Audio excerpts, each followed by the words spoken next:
Alors, commençons par la première fonction, celle de support de l'ordre politique.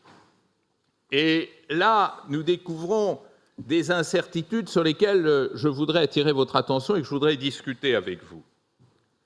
J'intitule cette première partie « Les incertitudes spatiales, territoire, nation et fin des territoires ». C'est-à-dire que vous voyez que nous allons passer d'abord de la notion générale d'espace à la notion de territoire. Qu'est-ce qu'un territoire?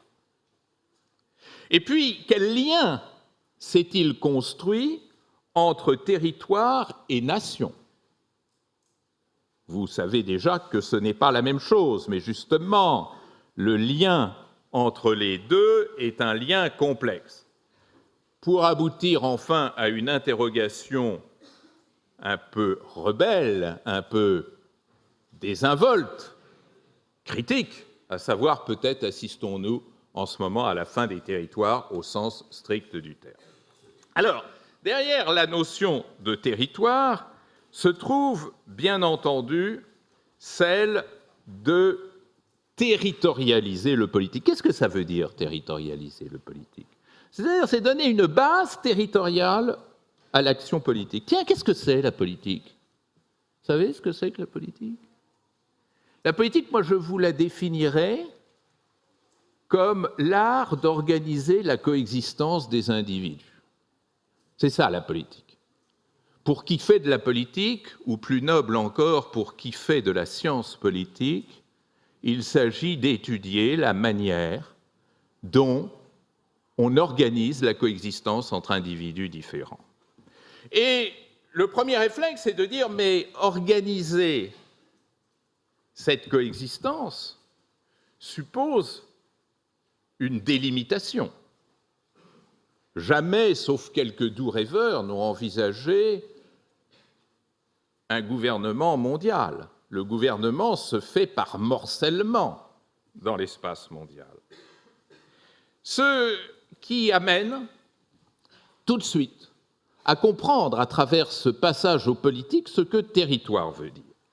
Voilà une très belle définition que l'on doit au géographe et politiste américain états-unien Robert Sack, que je vous propose de prendre en note et puis surtout de méditer ensemble. Sack nous dit, le territoire, c'est un instrument, tiens, un instrument. Instrument par lequel un gouvernement s'efforce d'influencer ou de contrôler une population ainsi que ses relations sociales en délimitant et contrôlant systématiquement une aire géographique. Mesdames et messieurs, que faut-il en retenir? D'abord, chassons l'idée de territoire naturel.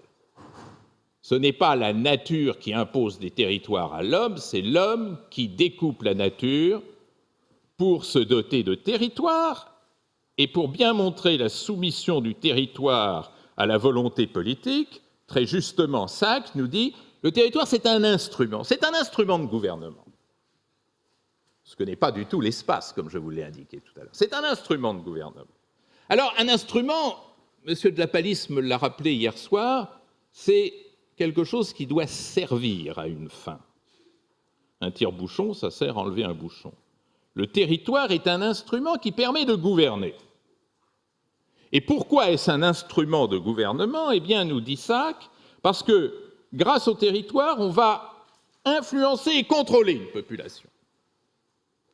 Donc, le territoire est un instrument d'organisation des comportements sociaux, est un instrument de contrôle de la population.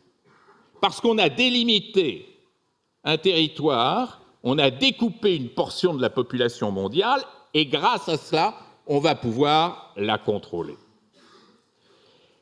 Et quel est l'apport particulier? Cette minute va devenir très importante. Quel est cet apport particulier du truc territorial, de l'instrument territorial? C'est que l'instrument territorial a une vertu, c'est la délimitation et le contrôle systématique d'une parcelle de l'espace. Le génie du territoire, c'est la limite, la frontière, limès. Ce qui veut dire, mesdames et messieurs, oh, je vous supplie d'être attentifs à ce point, ce qui veut dire que tout le politique dans l'histoire de l'humanité n'a pas été territorialisé. Vous avez quantité de formes politiques qui n'ont pas été territorialisées. La semaine dernière, je vous parlais de politique comparée, ben là voilà un exemple de politique comparée. Je vais vous donner dans un instant des formes de gouvernement où ceux qui gouvernent n'utilisent pas l'instrument de la délimitation et du contrôle systématique pour gouverner. Les sociétés tribales, les sociétés nomades. On a tragiquement beaucoup parlé l'hiver dernier des Touaregs. Les Touaregs sont une population qui n'ont pas de territoire, ou plus exactement, qui reconnaissent comme territoire le lieu où ils s'arrêtent dans leur pérégrination. Les populations nomades ne sont pas des populations territorialisées, et c'est pourquoi les Touaregs ont tellement de mal à s'adapter à l'ordre politique tel qu'il est défini aujourd'hui, avec les talons de l'État-nation, et c'est pourquoi on a tant de mal à situer les Touaregs dans l'espace sahélien, à les situer, à les définir politiquement, et eux-mêmes éprouvant la même difficulté. Mais continuons. À l'inverse, à l'opposé des systèmes tribaux, les empires ne sont pas territorialisés. L'empire a un espace, bien sûr, mais un espace flou aux frontières incertaines, les fameuses limès, les marches, les marges, c'est-à-dire cet espace indécis et indéterminé qui peut couvrir souvent plusieurs centaines de kilomètres et qui, projeté dans la modernité, crée tellement de contentieux. La Chine a une histoire impériale, la plus vieille histoire et peut-être la plus glorieuse histoire impériale du monde, et se trouve embarrassée par cette délimitation floue. Prenez un territoire comme le Xinjiang, qui a toujours été une marge incertaine dans toute l'histoire chinoise, de l'Empire Han jusqu'à maintenant. Prenez le Tibet, prenez la Mongolie, prenez même d'un certain point de vue la Corée et le Vietnam, qui ont souvent été dans une situation de vassalisation par rapport à cet empire. Et de même, mesdames et messieurs, de la Russie. L'extraordinaire complexité de la situation caucasienne, avec, outre les 3 États du Caucase Sud, l'Azerbaïdjan, la Géorgie et l'Arménie, se trouve dans une situation de très grande complexité avec la Tchétchénie, le Daghestan, etc. C'est en quelque sorte les séquelles impériales russes. Comme les Balkans sont les séquelles de l'Empire russe, de l'Empire austro-hongrois et de l'Empire Otto. Ah, voilà. Donc vous avez bien compris, merci de suivre.